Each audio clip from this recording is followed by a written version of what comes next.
Olá, pessoal, tudo bem? Bom dia, como é que vocês estão? Espero que vocês estejam bem, tá?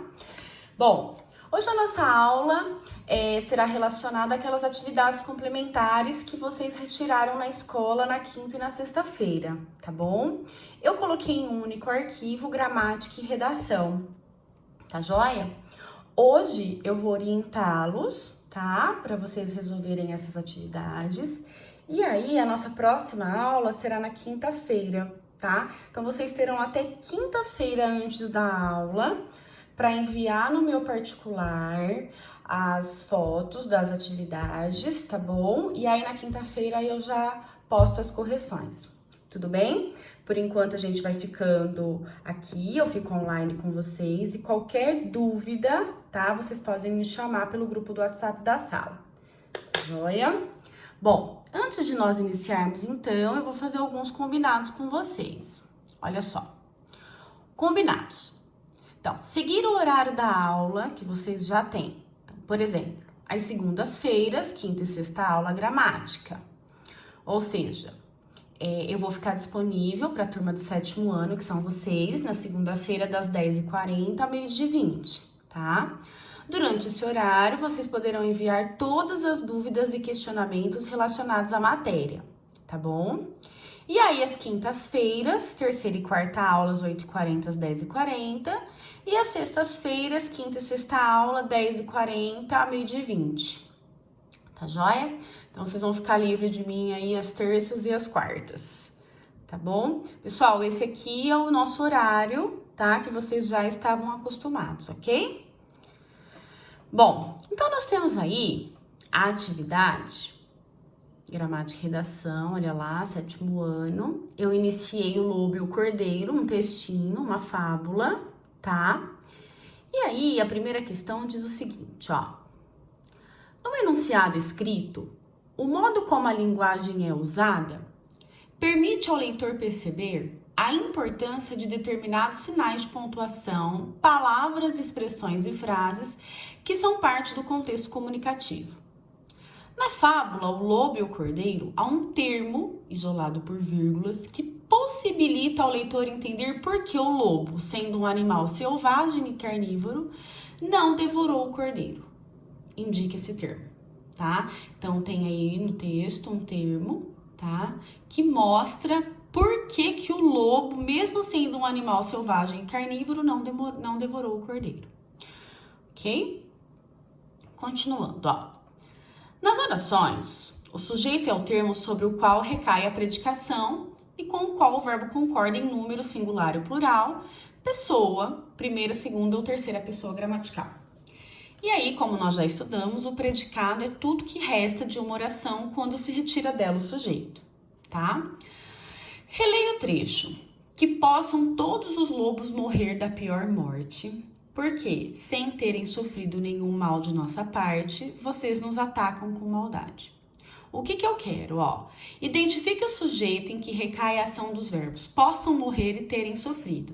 Lembrando que a gente faz a pergunta para o verbo, né? Para nós acharmos o sujeito, quem é que, tá bom? Pessoal, consultem o caderno de vocês para vocês conseguirem responder esses exercícios, tá? Se vocês quiserem também, para ficar mais fácil, pode consultar a apostila, tá? Que é o módulo 8, tá? E 5, ok? Sujeito, predicado, módulo 5, módulo 8, os tipos de sujeito, tá bom? Na 3, releia a frase. Então o cordeiro disse que esperava que o lobo não fizesse nada contra ele porque era cego. Que tipo de predicado aparece na oração destacada? Pessoal, a oração destacada aí é que esperava que o lobo não fizesse nada contra ele porque era cego, tá? Qual é o sujeito dessa oração? Então, a oração destacada que eu quero saber o predicado é esse aqui. Lembrando que a gente aprendeu só predicado nominal, né? Então, obviamente, tá? Que tipo de predicado que é, ok? Tá? E qual é o sujeito dessa oração, tá bom? 4. O sujeito da oração a seguir é constituído de um só núcleo. Encontre o sujeito de cada oração e grife o núcleo. Transforme o sujeito simples em sujeito composto. Esse exercício aqui nós fizemos na apostila, tá? Tem um muito parecido.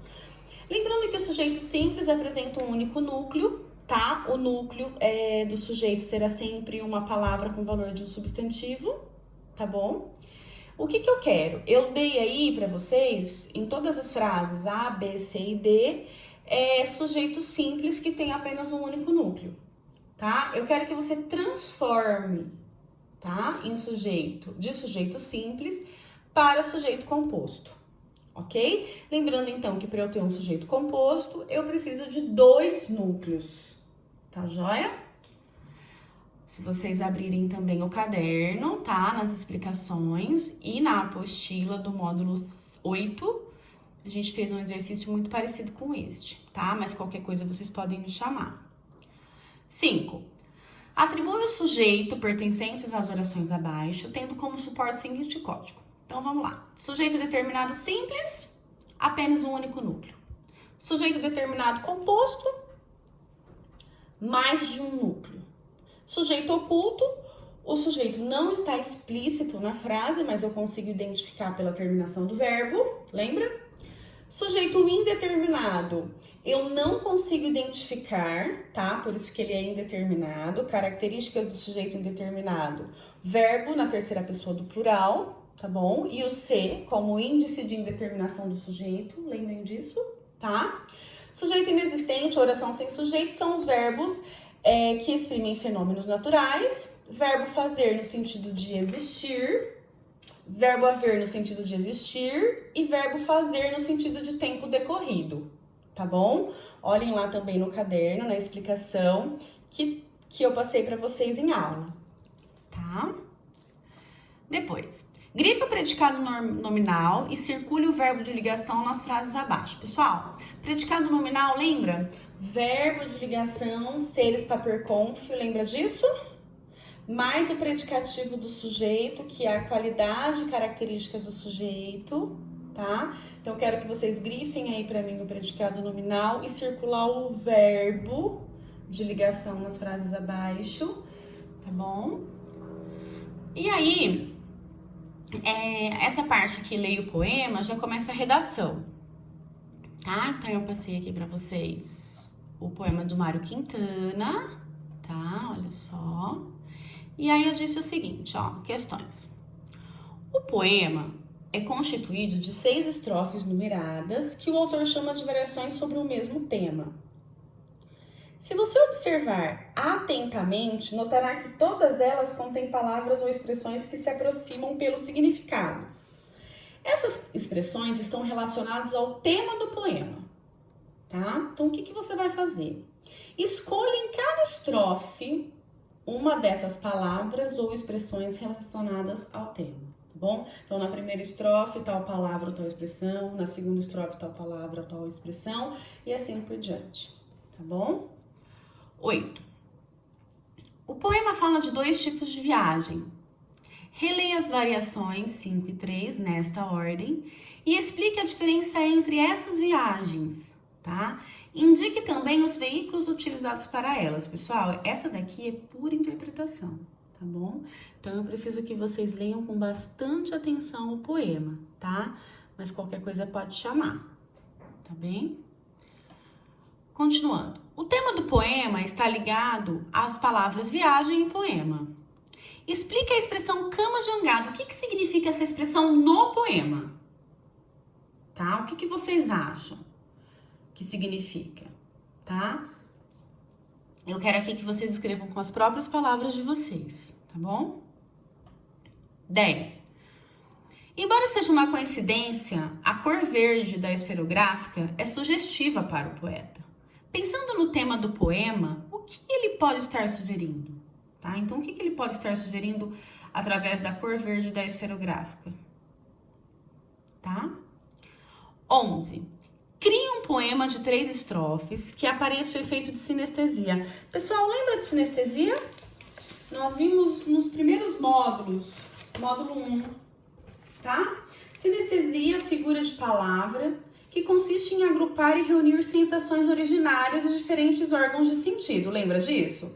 Então, quais são, né, esses órgãos de sentido? Visão, tato, olfato, paladar e audição, tá bom? Então, é quando em uma frase eu misturo algum destes. Por exemplo, sua voz soava docemente pelo salão. O que eu misturei aí? A audição, tá?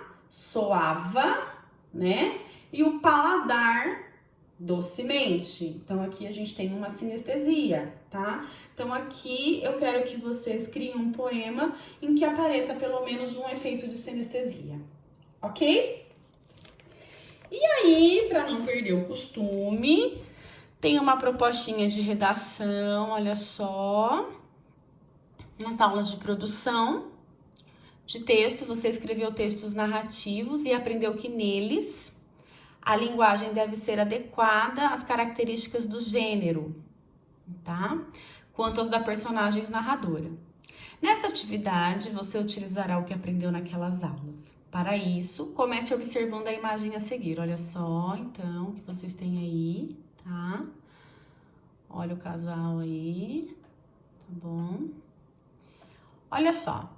Imagine e escreva a história vivida por 3 personagens que estão na praia. Marcelo, Paula, um casal em férias, e Alberto, o motorista da máquina, tá? Então, eu já dei aí os nomes dos personagens, pessoal. Atenção, não pode fugir, tá? Da proposta. Instruções complementares. A história deve ser narrada em primeira pessoa, por Marcelo ou Paula. Aqui você vai escolher, tá bom?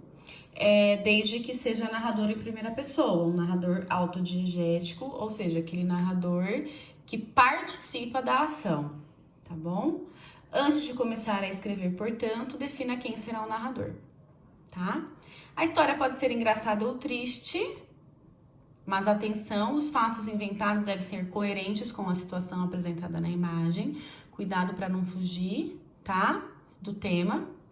Os primeiros parágrafos do texto devem apresentar as personagens e descrever o espaço. Então, inicie assim. Olha como que eu quero que vocês iniciem, hein? Era um belo dia de verão, céu azul, sol radiante, calor perfeito para iniciarmos nossas férias naquela praia. E aí vai, tá? Quando terminar a primeira versão, faça a revisão, crie um título, tá? Um título coerente, tá bom? Mínimo 20 linhas, ok? Então, essa atividade aqui é para quinta-feira, até antes da nossa aula. Vocês podem me mandar no particular, tá? As respostas, pode tirar as fotos, tá bom? Para nós fazermos a correção na quinta-feira, tá? Mas eu estou aqui no grupo de vocês online, qualquer dúvida pode me chamar, tá bom? Um grande beijo, fiquem com Deus e até mais.